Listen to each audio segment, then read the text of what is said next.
নন্দীগ্রামে বিবস্ত্র করে এক মহিলাকে মারধর। নন্দীগ্রামের গোকুলনগরের ঘটনা। নন্দীগ্রাম থানায় অভিযোগ দায়ের। অভিযোগকারিনীর অভিযোগ, তৃণমূল করে বলে তাকে বিবস্ত্র করে মারধর করেছে বিজেপির লোকেরা। বাড়ির পাশেই নারায়ণ দাস, যিনি মহিলাকে বিবস্ত্র করে টানতে টানতে নিয়ে যাচ্ছেন। আরও অভিযোগ, জল চাইতেই তাকে প্রস্রাব করে দেওয়া হবে বলে। প্রথমত এই মহিলার বাড়িঘর ভাঙচুর করা হয়েছে, তাই মহিলার স্বামী রবীন্দ্র দাস নন্দীগ্রাম থানায় অভিযোগ দায়ের করেছেন। যদিও বিজেপির পক্ষ থেকে অভিযোগ অস্বীকার করা হয়। বলা হয়েছে যে এর সঙ্গে রাজনীতির কোনো যোগ নেই, নিছক একটা পারিবারিক ঘটনা।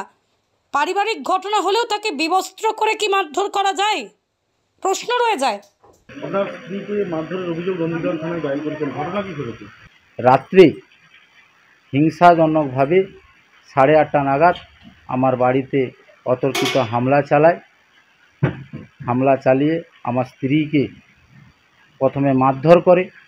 মারধর করার পরে তাকে নগ্ন অবস্থায় এই আমার বাড়িতে এসছেন। আমার এই বাড়ির সামনে দিয়ে এই রাস্তা থেকে আমার যে মেন আসামি, যার কথাতে এই এতগুলো এই সব হয়েছে, নারায়ণ দাস, পিতা চরণ দাস, ওর বাড়ি পর্যন্ত নগ্ন অবস্থায় তাকে ওরা বিজেপি করে। আপনি এখন কোন দল করেন? আমি এখন টিএমসি পার্টি করি।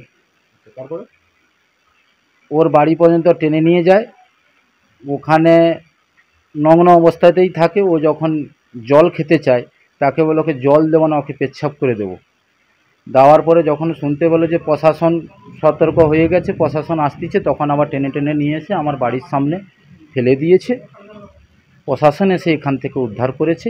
আমি তো তৎকালীন বাড়িতে নেই, আমি তো চেন্নাইতে ছিলাম। আপনি কি তৃণমূল কংগ্রেস করেন বলে কি আপনার পরিবারের উপরে হামলা? হতে পারে, সেটা হতে পারে। আমি একসময় বিজেপি পার্টির হয়ে সক্রিয়, এই এলাকায় বিজেপি পার্টির কেউ ছিল না, আমি এখানে সক্রিয় রাজনীতিটাকে করছিলাম। তারপরে বিজেপি পার্টির কুব্যবহার দেখে আর যারা পার্টি তৈরি করবে তাদের সম্মান নেই, আমি ভালো মনে করেছি টিএমসি পার্টিতে যোগদান করেছি। তো এখন আমি সক্রিয়ভাবে রাজনীতি কতটা নাও করলে আমি একজন দলের কর্মী, টিএমসি দলের। কারণ আমি বাইরে থাকলেও যখন বাড়ি আসি দলের সঙ্গে যোগাযোগ রাখি। তাই কি আপনার বাড়ির উপরে হামলা? হ্যাঁ, নিশ্চয়ই। আমাকে তারা জবরদস্তি করেছে। তারা যখন নন্দীগ্রাম থানাতে তাকে ছাড়াতে পারলো না, নিজেরা যখন হেরে গেল টিএমসি দলের কাছে, তখন আমার প্রতি চাপ সৃষ্টি করলো। প্রশাসনের কাছে যখন হেরে গেল যে না, আমরা প্রশাসনের গতিতে চলবে, তখন বললে না, এবারে তাহলে সৌরভ দাসকে দাওয়াও করি। অভিযোগটা কি তাহলে আপনি কি তৃণমূল কংগ্রেস দলটা করেন বলেই আপনার বাড়িতে হামলা? কি ঘটনা? হ্যাঁ, এটা তো এখন এটাই আমি তো দেখতে পাচ্ছি। কারণ আমি লোকসভার আগে পর্যন্ত, বিধানসভা 21 সাল পর্যন্ত সক্রিয়ভাবে বিজেপি করছিলাম। তারপরে আমি এদের এই খারাপ ব্যবহারের ফলে আমি টিএমসি পার্টিতে যোগদান করি। এরা আমাকে বহুবার বলেছে, আমি এদের এই দুর্নীতির বিরুদ্ধে আমি যাইনি, সেই কারণে আমি সক্রিয়ভাবে টিএমসিটা করি বলে, সেই কারণেই আমার বাড়ির স্ত্রীকে এইভাবে, বাড়িতে আমার ছোট্ট মেয়ে 13 বছরের, 10 বছরের ছেলে, আপনারা এসছেন, পুরো বাড়ি ঘর দেখুন, আপনাদের সামনেই পড়ে আছে।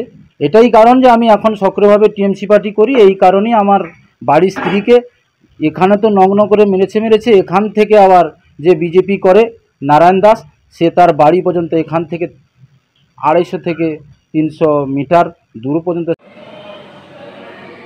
গতকাল গভীর রাত্রে গোকুলনগরে মাম্পি দাস নামে এক গৃহবধূর উপরে বিজেপির পঞ্চায়েত সদস্য, তার স্বামী সহ স্থানীয় 30 থেকে 35 জন বিজেপির কর্মী এবং নেতৃত্বরা যেভাবে পাশবিক এবং অমানবিক অত্যাচার করেছে তার তীব্র নিন্দা জানাই।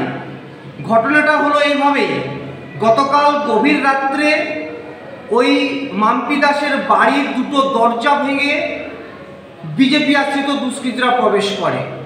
চুলের মুঠি ধরে তাকে বাড়ি থেকে বের করে এনে নগ্ন করে 300 মিটার পর্যন্ত হাঁটায়।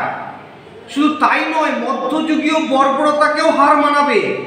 সে যখন প্রবল তৃষ্ণায় কাতরাচ্ছে এক ফোঁটা জলের জন্য, তখন সেখানে মন্তব্য করা হচ্ছে যে ওর মুখে প্রস্রাব করে দাও। এইরকম একটি অমানবিক এবং পাশবিক অত্যাচারের শিকার হলো গোকুলনগরের মাম্পি দাস।